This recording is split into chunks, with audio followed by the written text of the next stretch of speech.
ജ്യോതിഷ ഹസ്തരേഖ സംബന്ധമായ ഈ എളിയ വീഡിയോയിലേക്ക് എല്ലാവർക്കും സ്വാഗതം. ഇന്ന് പറയാൻ പോകുന്നത് ഈ പറയുന്ന ഒരു കാര്യം ഞാനീ പറയുന്ന ഒരു ദിവസം ശിവന് നിങ്ങൾ സമർപ്പിച്ചാൽ, അത് അടുത്തുള്ള ശിവക്ഷേത്രത്തിൽ സമർപ്പിച്ചാൽ മതി.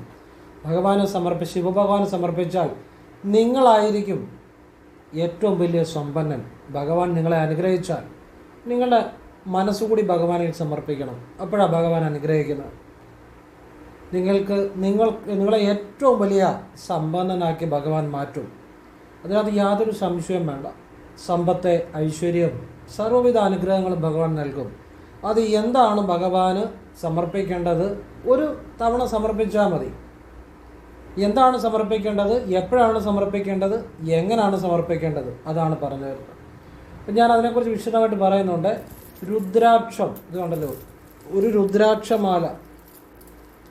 രുദ്രാക്ഷമാല ഭഗവാന് ഞാനീ പറയുന്ന ദിവസം, ഞാനീ പറയുന്ന സമയത്ത്, ഞാനീ പറയുന്ന രീതിയിൽ, അത് വീഡിയോ മുഴുവൻ കാണണം.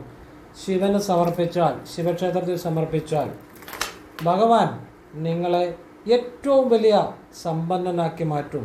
അത് എല്ലാ തരത്തിലും സമ്പത്തും ഐശ്വര്യം, ഉയർച്ചയും, നിങ്ങൾക്ക് വേണ്ട എല്ലാ ഐശ്വര്യങ്ങളും നൽകും, എല്ലാവിധ സമൃദ്ധിയും നൽകും. ഭഗവാന്റെ പൂർണ്ണ അനുഗ്രഹം ഉണ്ടാകും. അപ്പോൾ എന്തുകൊണ്ടാണ് രുദ്രാക്ഷം സമർപ്പിക്കാൻ പറഞ്ഞത്, അത് എപ്പോഴാണ് സമർപ്പിക്കേണ്ടത്, എല്ലാം വിശദമായിട്ട് പറയുന്നുണ്ട്. വീഡിയോ മുഴുവൻ കണ്ടിട്ട് മാത്രം ചെയ്യുക. അറ്റവും മൂലം കണ്ടിട്ടൊന്നും ചെയ്യരുത്. അറ്റവും മൂലം കണ്ടിട്ട് ചെയ്താൽ അതുപോലെ തന്നെ ഇരിക്കും. ഒരു പ്രയോജനം ഉണ്ടാകണമെന്നുണ്ടെങ്കിൽ, ജീവിതം അതോടുകൂടി മാറണമെന്നുണ്ടെങ്കിൽ ശരിയായിട്ട് മനസ്സിലാക്കി ചെയ്യണം കേട്ടോ. അപ്പം മുഴുവൻ കാണുക. ഭഗവാൻ രുദ്രാക്ഷത്തിൻ്റെ രഹസ്യം പറഞ്ഞു തരുന്നുണ്ട്. അതുകൊണ്ടാണ് പറഞ്ഞത്, എപ്പോഴും പറഞ്ഞു തരത്തില്ലത്. അപ്പോൾ അത് മുഴുവൻ കാണുക.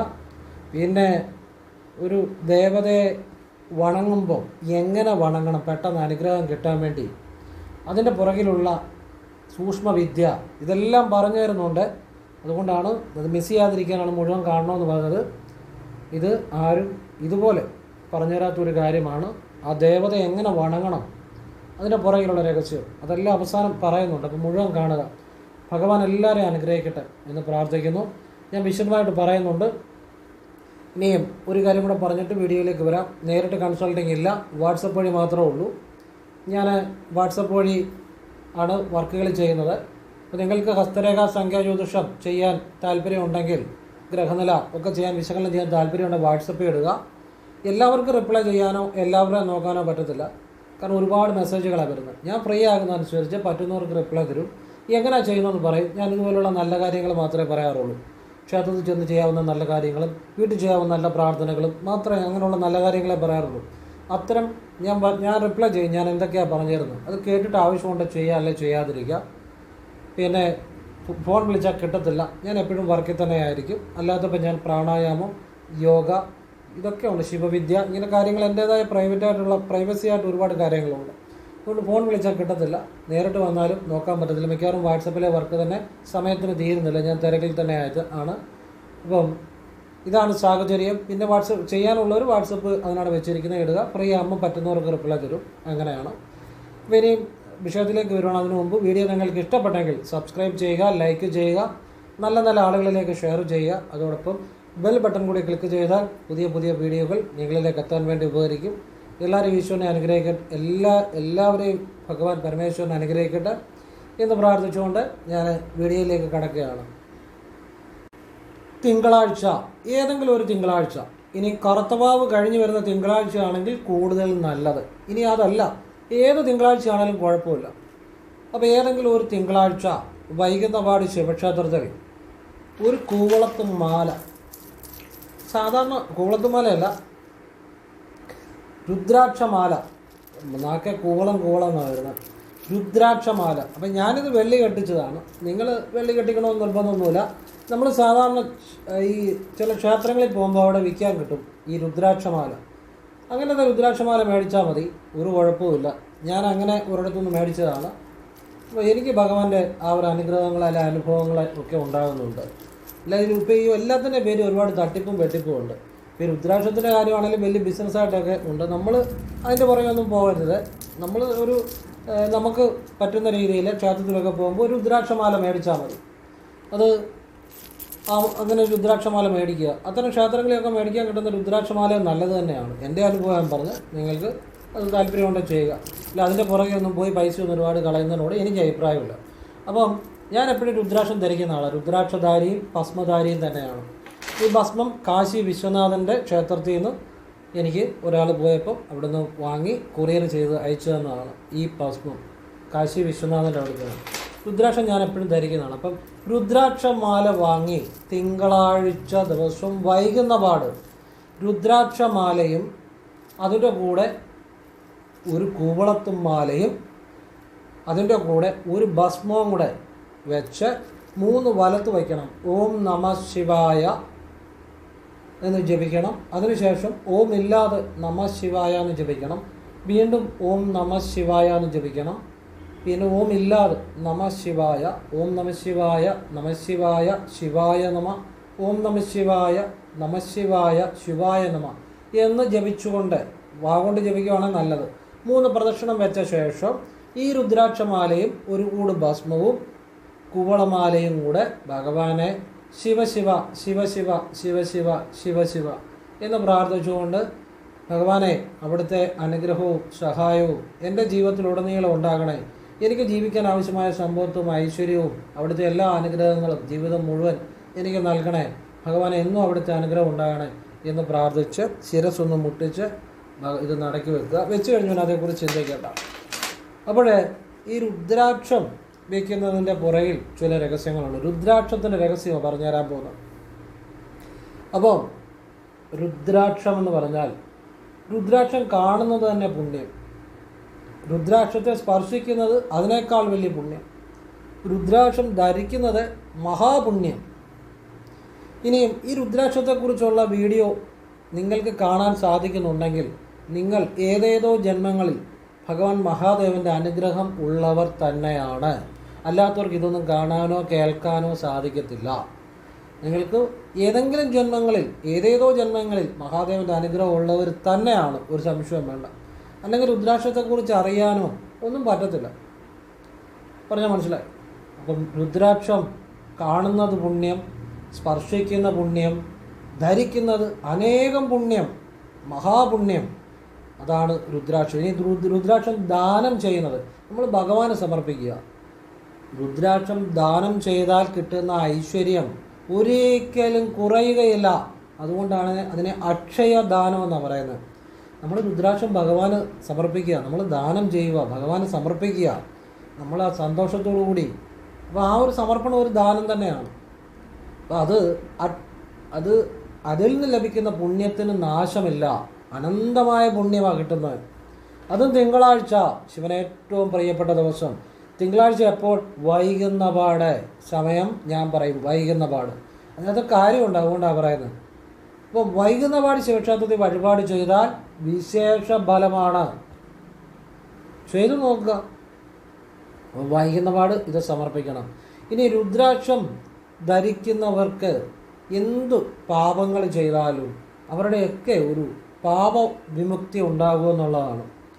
അതായത് എന്തു തരത്തിലുള്ള പാപങ്ങൾ ചെയ്താലും ആ ഒരു പാപങ്ങളിൽ നിന്ന് മോചനം രുദ്രാക്ഷം ധരിക്കുന്നവർക്ക് ഉണ്ടാകുമെന്നാണ്. അതിനർത്ഥം രുദ്രാക്ഷം ഇട്ടുകൊണ്ട് പാപം ചെയ്യണമെന്നല്ല എൻ്റെ അർത്ഥം. നമ്മൾ ആ രുദ്രാക്ഷം ഇടുമ്പോൾ നമുക്ക് ഈശ്വരബോധം കൂടുതലായിട്ടുണ്ടായി വരും. അപ്പം നമ്മൾ കൂടുതൽ നന്മയിലേക്ക് വരണം. അങ്ങനെ വരുമെന്നാണ് അതിൻ്റെ അർത്ഥം കേട്ടോ. നമ്മൾ ധാരാളം പുണ്യക്ഷേത്രങ്ങളിൽ പോകുന്നു, തീർത്ഥാടനം ചെയ്യുന്നു, ധാരാളം ആത്മീയ കാര്യങ്ങൾ പഠിക്കുന്നു. അതെല്ലാം ചെയ്യുമ്പോൾ എന്തൊക്കെ പുണ്യങ്ങൾ, ഈശ്വരീയമായ വിദ്യകൾ ചെയ്യുന്നു, അതൊക്കെ ചെയ്യുമ്പോൾ കിട്ടുന്ന ആ പുണ്യം രുദ്രാക്ഷധാരണം കൊണ്ട് തന്നെ കിട്ടുന്നു. രുദ്രാക്ഷം ഇട്ടുകൊണ്ട് ഒരാൾ മരണപ്പെടുമ്പോൾ അയാളുടെ കഴുത്തിൽ രുദ്രാക്ഷം ഉണ്ടെങ്കിൽ ആ വ്യക്തിക്ക് മോക്ഷമാണ്. മൃഗങ്ങൾക്ക് പോലും രുദ്രാക്ഷം ധരിച്ച് ചത്തുപോകുന്ന മൃഗങ്ങൾക്ക് പോലും മോക്ഷം കിട്ടുമെന്നുള്ളതാണ്. മനുഷ്യൻ മരണപ്പെടുമ്പോൾ അവരുടെ കഴുത്തിൽ രുദ്രാക്ഷം ആ സമയത്തുണ്ടെങ്കിൽ മോക്ഷം തന്നെയാണ്, എന്ത് പാപം ചെയ്ത വ്യക്തിയാണെങ്കിലും. ഇപ്പോൾ രുദ്രാക്ഷം ആർക്കും ധരിക്കാം. രുദ്രാക്ഷം നമ്മൾ രാത്രി കിടക്കുമ്പോൾ ഊരി വെക്കുന്നത് നല്ലതാണ്. പിന്നെ കുളിക്കുമ്പോൾ ഈ സോപ്പൊക്കെ ഇട്ട് കുളിക്കുമ്പോഴാണെങ്കിൽ ഊരി വെക്കുന്ന കൂടുതൽ കെമിക്കലുള്ള സോപ്പാണെങ്കിൽ ഊരി വെക്കുന്നത് നല്ലതാണ്. കുളിച്ച് കഴിഞ്ഞിട്ടാൽ മതി. രാത്രി ഊരി വെക്കുക. പിന്നെ രുദ്രാക്ഷം എപ്പോഴും ധരിക്കുക, അതിന് കുഴപ്പമില്ല, ആർക്കും ധരിക്കാം. നിങ്ങൾ ഇപ്പോൾ രുദ്രാക്ഷം ധരിക്കുകയാണെങ്കിൽ, നിങ്ങൾ രുദ്രാക്ഷം മേടിക്കുന്നുണ്ടെങ്കിൽ രുദ്രാക്ഷം മേടിച്ച് നിങ്ങൾ പ്രാർത്ഥിക്കുമ്പോൾ മാത്രം ധരിച്ചാലും മതി, കഴുത്തിലിട്ട്. എപ്പോഴും ധരിക്കണമെന്ന് നിർബന്ധമില്ല, നിങ്ങൾക്ക് ഇഷ്ടമുണ്ടെങ്കിൽ ധരിക്കുക. കാരണം ഈ രുദ്രാക്ഷം ധരിക്കുമ്പോൾ പലരും ചോദിക്കും, നമ്മുടെ സമൂഹത്തിന് അങ്ങനെ ഒരു കുഴപ്പമുണ്ട്, എന്നാ സന്യാസിയാകാൻ പോയോ അങ്ങനെയൊക്കെ. അതൊക്കെ ആരുടെ കുഴപ്പമാണെന്നറിയോ? ചോദിക്കുന്നവൻ്റെ കുഴപ്പമാണ്. അത് അറിവില്ലായ്മ കൊണ്ടാണ്. അപ്പം നമുക്ക് എല്ലാവരെയും തിരുത്താൻ പറ്റത്തില്ല. അപ്പം അങ്ങനെയൊക്കെ ബുദ്ധിമുട്ടുണ്ടെന്നുണ്ടെങ്കിൽ നമ്മൾ പ്രാർത്ഥിക്കുമ്പോൾ മാത്രം രുദ്രാക്ഷം ധരിക്കുക. രുദ്രാക്ഷം ധരിച്ചുകൊണ്ട് ഓം നമ ശിവായ, നമ ശിവായ, ശിവായ നമ, ശിവശിവ ഇത് ജപിക്കുക. എന്നിട്ട് ഊരി വെക്കാം ആവശ്യമുള്ളവർ. ധരിക്കാൻ ആഗ്രഹമുള്ളവരുടെ കാര്യമാണ് പറഞ്ഞത്. പിന്നെ പ്രായമുള്ളവരൊക്കെ സ്ഥിരമായിട്ട് ധരിക്കുന്നവരുണ്ടെങ്കിൽ അത് ഏറ്റവും നല്ലത്. ഞാനിപ്പോൾ ചെറുപ്പക്കാരുടെ കാര്യമാണ് പറഞ്ഞത്. കാരണം നമ്മളൊരു 10 ദിവസം അടുപ്പിച്ച് രുദ്രാക്ഷം ധരിച്ചുകൊണ്ട് നടന്നാൽ ആളുകൾ കാണുന്നവരോടെല്ലാം പറയേണ്ടി വരും. അപ്പോൾ ഈ കാണുന്നവരെല്ലാം ഇങ്ങനെ ഓരോ അഭിപ്രായം പറയും, എന്നാ സന്യാസിയാകാൻ പോയോ. അവരൊക്കെ ധരിച്ചു വെച്ചിരിക്കും സന്യാസികൾക്ക് മാത്രമേ രുദ്രാക്ഷം പറ്റത്തുള്ളൂ.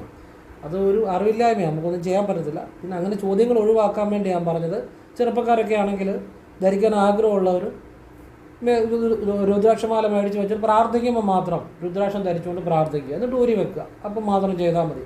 ഓം നമ ശിവായ, നമ ശിവായ, ശിവായ നമ ഇത് ശിവശിവ ഇത് രുദ്രാക്ഷം ധരിച്ചുകൊണ്ട് ജപിക്കുക. ഇപ്പം നിങ്ങൾ രുദ്രാക്ഷം അമ്പലത്തിൽ സമർപ്പിക്കുന്ന കാര്യമാണ് പറയുന്നത്. അത് താല്പര്യമുള്ളവർ ചെയ്യുക. പിന്നെ ധരിക്കാൻ താല്പര്യമുള്ളവരുടെ കാര്യമാണ് ഞാൻ പറഞ്ഞത്. രുദ്രാക്ഷം ആർക്കും ധരിക്കാം, ഒരു കുഴപ്പമില്ല. എല്ലാം പലതും നമ്മൾ കേൾക്കുന്ന തെറ്റിദ്ധാരണകളാണ്. പിന്നെ രുദ്രാക്ഷത്തിന് പുറകെ ഒരുപാട് പൈസ കളയുന്നത് അത് നിങ്ങളുടെ കുഴപ്പമാണ്. അതൊക്കെ വലിയ ബിസിനസ്. ഇപ്പോൾ എല്ലാം ബിസിനസ്സുകളാണത്. അപ്പോൾ അതിൻ്റെയൊക്കെ പുറകെ പോയാൽ അത് നിങ്ങളുടെ കുറ്റമാണ്. ഞാൻ അങ്ങനെയുള്ള കാര്യങ്ങളുടെ പുറകെ പോകാൻ പറയത്തില്ല. ഞാൻ പറഞ്ഞത് ക്ഷേത്രങ്ങളിലൊക്കെ പോകുമ്പം രുദ്രാക്ഷമാല മേടിക്കാൻ കിട്ടും, അത് ധരിച്ചാൽ മതി. അതിനൊന്നും വലിയ വിലയാകത്തില്ല, നല്ല കാര്യമാണ്. അതൊക്കെ ചെയ്യുക.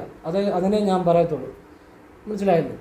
21 തലമുറ മുതലുള്ള പാപങ്ങൾ ശമിക്കാൻ രുദ്രാക്ഷം ധരിച്ചാൽ സാധിക്കും, ആ കുടുംബത്തിലെ തന്നെ.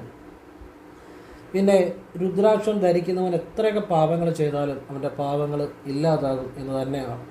രുദ്രാക്ഷത്തിന് അത്രമേൽ ശക്തി ഉണ്ടെന്നുള്ളതാണ്. രുദ്രാക്ഷം ഭഗവാന്റെ പൂർണ്ണ അനുഗ്രഹം. ഈ രുദ്രാക്ഷമൊന്നും ഇതേക്കുറിച്ച് അറിയാനോ ധരിക്കാനോ എല്ലാവർക്കും പറ്റത്തില്ല. ഇപ്പം നമ്മൾ ധരിക്കുന്നുണ്ടെന്നുണ്ടെങ്കിൽ ഞാൻ ശിവനെ എപ്പോഴും ധ്യാനിച്ച് ശിവനാമം ജപിച്ച് നടക്കുന്ന ഒരാളാണ്. അതുകൊണ്ടാണ് എനിക്ക് ധരിക്കാൻ പറ്റുന്നത്. പിന്നെ ഭസ്മമാണ് ഞാൻ കൂടുതൽ ധരിക്കുന്നത്. ഇതെല്ലാവർക്കും ഒന്നും പറ്റിയെന്ന് വരത്തില്ല. അത് ഇപ്പോൾ ഈ വീഡിയോ കാണുന്നുണ്ടെങ്കിൽ തന്നെ നിങ്ങൾക്ക് ഭഗവാന്റെ അനുഗ്രഹം ഉള്ളതുകൊണ്ടാണ്, നിങ്ങൾക്ക് അനേകം ജന്മങ്ങളിൽ ഭഗവാൻ പരമേശ്വരൻ്റെ അനുഗ്രഹം ഉള്ളതുകൊണ്ടാണ് ഈ രുദ്രാക്ഷത്തെക്കുറിച്ച് അറിയാൻ പറ്റുന്നത്. അല്ലാത്തവർക്ക് ആ ഏരിയയിൽ എത്തി നോക്കാൻ പോലും പറ്റത്തില്ല. കുറേ മനസ്സിലായോ? മഹാപുണ്യമാണ് അത്.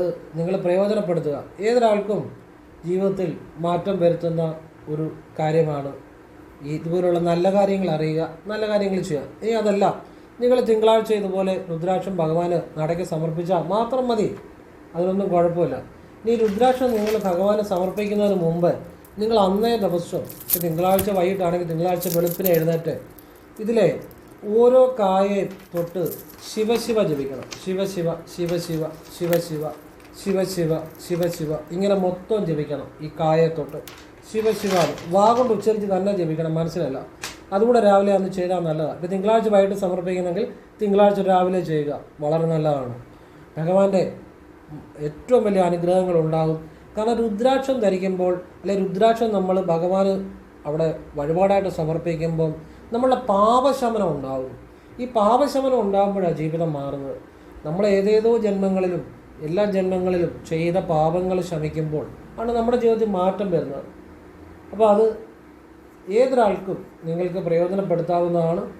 അപ്പോൾ രുദ്രാക്ഷത്തെക്കുറിച്ച് എനിക്കറിയാവുന്ന കാര്യങ്ങൾ ഞാൻ പറഞ്ഞു തന്നു. ഇനി ഇതിൻ്റെ അകത്തൊരു സംശയത്തിൻ്റെ കാര്യമില്ല, സംശയമില്ലാത്ത രീതിയിലാണ് പറഞ്ഞത്. അപ്പോൾ ആർക്ക് വേണമെങ്കിലും ധരിക്കാം. ഇനി അതല്ല എന്നുണ്ടെങ്കിൽ നാമം ജപിക്കുമ്പോൾ മാത്രം ധരിച്ചിട്ട് ഊരി വെക്കാം. പിന്നെ ഭഗവാന് തിങ്കളാഴ്ച വഴിപാടായിട്ട് സമർപ്പിക്കേണ്ടവർക്ക് അത് സമർപ്പിക്കാം. എല്ലാം വളരെ വ്യക്തമായിട്ട് ഞാൻ പറഞ്ഞു കഴിഞ്ഞു. ഈ ഭഗവാനെ ഏത് ക്ഷേത്രത്തിൽ ചെന്നാലും ഒരു പ്രത്യേക രീതിയിൽ തൊഴുതാൽ പെട്ടെന്ന് ഫലം ലഭിക്കും. എങ്ങനെയാണെന്നറിയോ? നമ്മൾ നിന്നിട്ട് നമ്മുടെ നട്ടല് വളച്ച് നമ്മളുടെ ഒരു നമ്മളെ കൂടെ പറ്റുന്ന അത്ര നട്ടല് വളച്ച് നമ്മൾ ആ ദേവതയുടെ മുന്നേ നിന്ന് തൊഴുതാൽ അതിപ്പോൾ അവനവനെ കൊണ്ട് പറ്റുന്ന പോലെ മതി. പ്രായമുള്ളവർക്കാണെങ്കിൽ അതൊന്നും ചെയ്യാൻ പറ്റത്തില്ല, അപ്പോൾ അവർ ചെയ്യണമെന്ന് ഞാൻ പറയത്തില്ല. പറ്റുന്നവർ നട്ടലൽപ്പം വളച്ച് ആ ദേവതയെ നമ്മൾ കൈകൂപ്പി നട്ടിൽ അല്പം വളച്ച് തൊഴുകയാണെങ്കിൽ ഏത് ദേവത ആയിക്കോട്ടെ ആ ദേവതയുടെ അനുഗ്രഹം വളരെ പെട്ടെന്ന് കിട്ടും. അതെന്താ അതിൻ്റെ പുറകിലുള്ള കാരണം? നട്ടൽ അല്പം വളഞ്ഞിട്ട് നിവരുമ്പോൾ നമ്മുടെ സുഷുമ്നാ നാഡിയിൽ കൂടി ഊർജ പ്രവാഹം നല്ല രീതിയിൽ നടക്കും. അത് നമ്മുടെ ബ്രെയിനിലേക്ക് എത്തും. അപ്പോൾ നമുക്ക് ഈശ്വരീയമായ ഒരു ബോധം, ഒരനുഭവം ഒക്കെ ഉണ്ടാകും.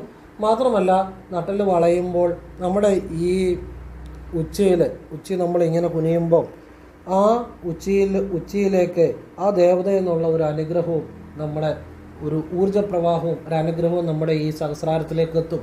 സഹസ്രാരത്തിലേക്ക് എത്തുന്ന ഏത് എനർജിയും നമ്മുടെ എല്ലാ ചക്രാസിനെയും ആക്റ്റീവാക്കും. ആ ചക്രങ്ങളെ അതിൻ്റെ ഫലം ലഭിക്കും. ഇത് എവിടെ നിന്നും ഏത് ക്ഷേത്രത്തിലോ അല്ലെ എവിടെ ആണെങ്കിലും നമ്മൾ ഇങ്ങനെ അല്പം നട്ടൽ വളഞ്ഞ് ഒന്ന് തൊഴുകയാണെങ്കിൽ ആ തൊഴുന്ന നിങ്ങൾക്ക് തന്നെ അറിയാൻ പറ്റും. അത് നിങ്ങളുടെ മനസ്സിനൊരു ബലം നൽകും. ചെയ്തു നോക്കിക്കൂ. മാത്രമല്ല, നിങ്ങളുടെ ഏത് കാര്യം ആ ദേവത നടത്തി തരും. നിങ്ങൾക്കൊരു സംരക്ഷണം എപ്പോഴും ആ ദേവത നൽകും. അതുകൊണ്ടാണ് ഞാൻ ഈ കാര്യങ്ങൾ മിസ് ചെയ്യാതെ കാണണമെന്ന് പറഞ്ഞത്. നിങ്ങൾക്ക് തന്നെ അറിയാൻ പറ്റും. നിങ്ങളുടെ ഒരു ശക്തി നിങ്ങളെ സഹായിക്കുന്നുണ്ട്, നിങ്ങൾക്കറിയാൻ പറ്റും. അത് ഏത് ക്ഷേത്രത്തിലാണെങ്കിലും ചെയ്യാം കേട്ടോ. പ്രത്യേകിച്ച് വിശിഷ്യ ശിവക്ഷേത്രത്തിലാണെങ്കിൽ ഫലം കൂടും. പിന്നെ ഭദ്രകാളി ക്ഷേത്രത്തിലാണെങ്കിലും ഫലം കൂടും. പിന്നെ ഗുരുക്കന്മാരുടെ മഹാസമാധികളുണ്ടെങ്കിൽ അവിടെയാണെങ്കിലും ഫലം കൂടും. ഇപ്പോൾ ശിവലിംഗത്തിന് വളരെ എനർജി കൂടുതലാണ്. അതുകൊണ്ടാണ് ഭദ്രകാളിക്കും വളരെ ഒരു എനർജി. ഭദ്രകാളി എന്ന് പറഞ്ഞാൽ ഒരു ശക്തിയുടെ, അപാരമായ ശക്തിയുടെ ഇരിപ്പിടം തന്നെയാണ് ഭദ്രകാളി. അപ്പം ശിവൻ ഭദ്രകാളി ദേവതകളുടെ മുന്നിൽ അങ്ങനെ വന്ദിക്കുക. അതുപോലെ ഗുരു സമാധികളുണ്ടെങ്കിൽ മഹാഗുരു സമാധികൾ, നല്ല രീതിയിലുള്ള സമാധികളുടെ മുന്നിൽ ഇങ്ങനെ വന്ദിച്ചാലും ഫലമുണ്ടാകും. ഇത് ഒരു വിശേഷമായ, അത്ഭുതകരമായ, ആശ്ചര്യമായ ജീവിതം മാറ്റുന്ന ഒരു വിദ്യയാണ് പറഞ്ഞത്. ഇതൊന്നും ആരും പറഞ്ഞുതരാൻ പറ്റത്തില്ല. കാരണം ഒന്നാമത്തെ ഇത്തരം കാര്യങ്ങൾ അറിയാല്ലേ പറഞ്ഞുതരാൻ പറ്റത്തു. അതെങ്ങനെ അറിയാൻ പറ്റുന്നത്? ആ സാക്ഷാൽ പരമേശ്വരൻ്റെ അനുഗ്രഹം വേണം, ഭഗവാൻ തരണം, എന്നല്ലേ ഇത് പറയാൻ പറ്റത്തുള്ളൂ. അല്ലാതെ ഇങ്ങനെയുള്ള കാര്യം. അതുകൊണ്ടാണ് ഞാൻ പറഞ്ഞത്, നിങ്ങളത് അറിയുന്ന കാര്യങ്ങൾ പ്രയോജനപ്പെടുത്തുക. നിങ്ങളുടെ ജീവിതത്തിൽ ഏറ്റവും സംരക്ഷണം, അനുഗ്രഹം ആ സുഷുമ്നയിലൂടെ ആ ഊർജ്ജപ്രവാഹം ആ ഈശ്വരനാമത്തിനോടുകൂടി ഉണ്ടാകുമ്പോൾ വളരെ വളരെ വളരെ വളരെ ജീവിതത്തിൽ മാറ്റങ്ങൾ ഉണ്ടാകും. നിങ്ങൾ യാതൊരു തെറ്റുകളിലേക്കും പോകത്തില്ല. നിങ്ങളൊരു തെറ്റുകളിലേക്ക് ചെന്ന് ചാടത്തില്ല. മോശം ആളുകൾ ഇങ്ങോട്ട് സൗഹൃദമായിട്ട് വരത്തില്ല. തട്ടിപ്പുകളും വെട്ടിപ്പുകളിലും പോയി അങ്ങോട്ട് ചാടത്തില്ല. ഇതൊക്കെ ഒരു ഈശ്വരമായ സംരക്ഷണം ഇല്ലാത്തവരാണ്. എവിടെ ഒരു തട്ടിപ്പുണ്ടോ അവിടെ പോയി ചാടും, കൃത്യം പോയി ചാടും. അല്ലെങ്കിൽ അന്വേഷിച്ച് പോയാൽ തട്ടിപ്പിനകത്ത് ചാടും. ഈശ്വരാനുഗ്രഹം ഇല്ലാത്തതുകൊണ്ടാണ്. അപ്പോൾ ഈ സുഷുമ്നയിൽ കൂടി ഇങ്ങനെ ഊർജ്ജപ്രവാഹം ഉണ്ടാകുമ്പോൾ നിങ്ങളിപ്പോൾ ശിവൻ്റെ നടയിലാണെങ്കിൽ ഇങ്ങനെ കുനിഞ്ഞ് ഓം നമഃ ശിവായ ജപിക്കുക. അപ്പോൾ ആ മന്ത്രജപവും കൂടെ ആകുമ്പോൾ ആ ദേവൻ്റെ അപാരമായ അനുഗ്രഹം നിങ്ങൾക്കുണ്ടാവും. നിങ്ങൾക്ക് എപ്പോഴും ഒരു സംരക്ഷണമായിരിക്കും. അത് ചെയ്തു നോക്കിക്കോ നിങ്ങൾ. അതുപോലെ തന്നെ നമ ശിവായ ഈ മന്ത്രം പറ്റുമ്പോഴൊക്കെ ജപിക്കണം. ഓം ഇല്ലാതെയും ജപിക്കാം, ഓം ചേർത്തും ജപിക്കാം. ഓം ഇല്ലാതെ ഇടയ്ക്കിടയ്ക്ക് ജപിക്കണം. നമ ശിവായ, നമ ശിവായ. ഒരക്ഷരം പെറുക്കി ജപിക്കണം. അതുകൊണ്ട് ജീവിതത്തിൽ ഒരുപാട് ഗുണങ്ങളുണ്ടാവും. എന്താണെന്നറിയോ? ഈ പഞ്ചഭൂതങ്ങളും നമ്മുടെ ഉള്ളിലും പഞ്ചഭൂതങ്ങളുണ്ട്. ഈ പഞ്ചഭൂതങ്ങൾ എന്ന് പറഞ്ഞാൽ അറിയാമല്ലോ, ഭൂമി, ജലം, അഗ്നി, വായു, കാറ്റ്, ആകാശം. അതായത് ഭൂമി, ജലം, അഗ്നി, വായു, ആകാശം ഇതെല്ലാം പഞ്ചഭൂതങ്ങളാണ്. അപ്പം ഭൂമി, ജലം, വായു, അഗ്നി, ആകാശം. അപ്പോൾ ഈ പഞ്ചഭൂതങ്ങൾ ശുദ്ധി വരുമ്പോഴാണ് നമുക്ക് ഈശ്വരീയമായ അനുഭവം ഉണ്ടാകുന്നത്. അതിന് ഏറ്റവും പറ്റിയ മന്ത്രമാണ് നമ ശിവായ. ഇത് ഓരോ അക്ഷരമായിട്ട് പെറുക്കി ജപിക്കണം. അവിടെ ഓം ഇല്ലാതെ ജപിച്ചാൽ മതി. നമ ശിവായ ഇങ്ങനെ ഇടയ്ക്കിടയ്ക്ക് ജപിക്കാൻ നല്ലതാണ്. നമുക്ക് അത് ഞാൻ ബാക്കി കാര്യം പറയുന്നില്ല. നിങ്ങൾ ബാക്കി അനുഭവിച്ചറിഞ്ഞാൽ മതി. നിങ്ങൾക്ക് ഈശ്വരാനുഭവം ഉണ്ടാവും, ഒരു സംശയം വേണ്ട. നിങ്ങൾക്ക് പിന്നെ ഈശ്വരൻ എന്നാന്ന് നിങ്ങളെ ആരും പറഞ്ഞു പഠിപ്പിക്കേണ്ട. നിങ്ങൾ ആരുടെയും പുറകെ നടക്കണ്ട. നിങ്ങളുടെ ഉള്ളിൽ ആ ഈശ്വരാനുഗ്രഹം ഉണ്ടാകും. നമ്മൾ ആരുടെയും പുറകെ നടന്നാൽ കിട്ടുന്നതൊന്നുമല്ല ഇത്. നമ്മൾ സ്വയം ഉള്ളിൽ ഈശ്വരനെ അറിയുമ്പോഴാണ് നമ്മൾ മാറത്തുള്ളൂ. നമ്മുടെ അത്രയും പോലും മനസ്സിന് നന്മയില്ലാത്ത, നമ്മുടെ അത്രയും പോലും വിവരമില്ലാത്ത അങ്ങനെയുള്ള ആളുകളുടെയൊക്കെ പുറകെ നടന്ന് പല മണ്ടത്തരങ്ങളും ചെയ്ത് നമ്മുടെ ജീവിതം വേസ്റ്റാക്കരുത്. നമ്മൾ നല്ല ആളുകൾ, അതായത് മനസ്സിന് നന്മയുള്ള നല്ല ആളുകളോ അല്ലെ ഋഷീശ്വരന്മാരായിക്കോട്ടെ, അവധൂതന്മാരായിക്കോട്ടെ, അങ്ങനെയുള്ളവരെയൊക്കെ ഫോളോ ചെയ്യുന്ന നല്ലതാണ്. അല്ലാതെ ഇപ്പോഴത്തെ കാലം വളരെ മോശമാണ്. നമ്മളെപ്പം ടി വിയിലും പത്രത്തിലും ഒക്കെ നോക്കിയാലും ചുമ്മാ അബദ്ധങ്ങളും മണ്ടത്തരങ്ങളും പറഞ്ഞ് അവരുടെയൊക്കെ പുറകെ എപ്പോഴും ആളുകൾ കാണും. മനുഷ്യൻ അങ്ങനെയൊന്നുമില്ല. മനുഷ്യൻ എപ്പോഴും തെറ്റിൻ്റെ പുറകെ പോകാനാണ് ഒരു വിഭാഗം ആളുകൾ, എല്ലാവരുമില്ല, അവർക്കൊരു പ്രവണത കാണും. അങ്ങനെയുള്ളവരെ ആർക്കും ദൈവത്തിന് പോലും ഒന്നും സഹായിക്കാൻ പറ്റത്തില്ല. അതെല്ലാ കാലവും ഉണ്ടാകും. എവിടെ ഒരു മണ്ടത്തരം കെട്ടാൽ അതിൻ്റെ പുറകെ അല്ലെ തെറ്റുകളുടെ പുറകെ അബദ്ധത്തിൽ പോയി ചാടിക്കഴിയുമ്പം എനിക്ക് അവർ പിന്നെയും പോയി അബദ്ധത്തിൽ ചാടും. അങ്ങനെ എപ്പോഴും ഒരു കുറേ ആളുകൾ കാണും. അവരിപ്പോൾ ഒരു അബദ്ധത്തിൽ പോയി ചാടി അവർ രക്ഷപ്പെട്ടാൽ പോലും പിന്നെ അവർ അബദ്ധത്തിൽ പോയി ചാടും. അത് ഈ ദൈവാനുഗ്രഹം ഇല്ലാത്തതുകൊണ്ടാണ്. തെറ്റായ അറിവുകളുടെ പുറകെ പോയി, പണത്തിൻ്റെ അത്യാർത്ഥിക്ക് പോയി, ഒക്കെ തെറ്റുകളിൽ പോയി ചാടുന്നു. അപ്പം നമ്മൾ അങ്ങനെയൊന്നും ആകരുത്. നമ്മൾ നല്ല കാര്യങ്ങളെ ഫോളോ ചെയ്യണം. നല്ല കാര്യങ്ങളെ ഫോളോ ചെയ്യാൻ നല്ലത് മാത്രമേ ഉണ്ടാകത്തുള്ളൂ. പറഞ്ഞ് മനസ്സിലായി. അവിടെ യാതൊരു ചൂഷണവുമില്ല. അവിടെ നിങ്ങൾക്ക് സ്വയം നിങ്ങളുടെ ഉള്ളിൽ ഈശ്വരനെ അറിയാം. ശിവായ ജപിക്കുക, ആത്മാർത്ഥമായിട്ട് ജപിക്കുക. ഭഗവാന്റെ അനുഗ്രഹം നിങ്ങളുടെ ഉള്ളിൽ ഉണ്ടാവും. നിങ്ങളെ ആർക്കും ഒരാപത്തിലും ചെന്ന് പെടുത്താൻ പറ്റത്തില്ല. ഭഗവാന്റെ അനുഗ്രഹം എപ്പോഴും ഉണ്ടാകും. നല്ല കാര്യങ്ങളെ മാത്രം എപ്പോഴും ഫോളോ ചെയ്യുക. ഇപ്പം ഞാനെന്നല്ല, ഒരുപാട് നല്ല കാര്യങ്ങൾ പറയുന്നവരുണ്ട്. ആര് നല്ല കാര്യം പറഞ്ഞാലും അവരെ ഫോളോ ചെയ്യുക. എന്ന് വെച്ചാൽ എല്ലാ കാര്യങ്ങളിലും പുറകെ പോകണമെന്നില്ല. നിങ്ങൾക്ക് അനുഭവമുള്ള നല്ലതെന്ന് തോന്നുന്ന, നിങ്ങളുടെ ബുദ്ധിക്ക് യുക്തിക്ക് ശരിയെന്ന് തോന്നുന്ന കാര്യങ്ങളെ ഫോളോ ചെയ്യുക. അല്ലാത്ത കാര്യങ്ങളെ വിട്ടുകളയുക. നമുക്കിപ്പം ലോകത്തിലുള്ള എല്ലാ കാര്യങ്ങളും നന്നാക്കാനും നമുക്ക് പറ്റത്തില്ല. നമ്മൾ ശരിയായിട്ട് പ്രവർത്തിക്കുക എന്നുള്ളതേ ഉള്ളൂ. അപ്പം നല്ല കാര്യങ്ങൾ ഇതുപോലെ നല്ല ആര് നല്ല കാര്യങ്ങൾ പറഞ്ഞാലും അത് മനസ്സിലാക്കുക. അതിൻ്റെ ഒരുപാട് കാര്യങ്ങൾ അതിൻ്റെ ഇതിനൊന്നും പുറകെ പോകാതെ അവനവന് വേണ്ടത് സത്യസന്ധമായി ഫോളോ ചെയ്ത് അത് വിശ്വസിച്ച് നല്ലത് മാത്രം വരുത്തുന്ന കാര്യങ്ങൾ ചെയ്യുക. അപ്പോൾ എല്ലാവരും ഈശ്വരൻ അനുഗ്രഹിക്കട്ടെ. എൻ്റെ ചില അറിവുകളും അനുഭവങ്ങളും പറഞ്ഞതാണ്. നിങ്ങൾക്ക് ഇഷ്ടമുണ്ട് സ്വീകരിക്കാം, അല്ലെ തള്ളിക്കളയാം. നിങ്ങൾക്ക് അതിനുള്ള സ്വാതന്ത്ര്യമുണ്ട്. എൻ്റെ അനുഭവങ്ങളും അഭിപ്രായങ്ങളും പറയാനുള്ള സ്വാതന്ത്ര്യം എനിക്കുമുണ്ട്. അത് ചെയ്തവർക്കും ഒക്കെ ഗുണമുണ്ടായിട്ടുള്ള കാര്യങ്ങളാണ്. എല്ലാവരെയും ഈശ്വരൻ അനുഗ്രഹിക്കട്ടെ. ഓം കൃഷ്ണായ നമഃ. ശിവോഹം.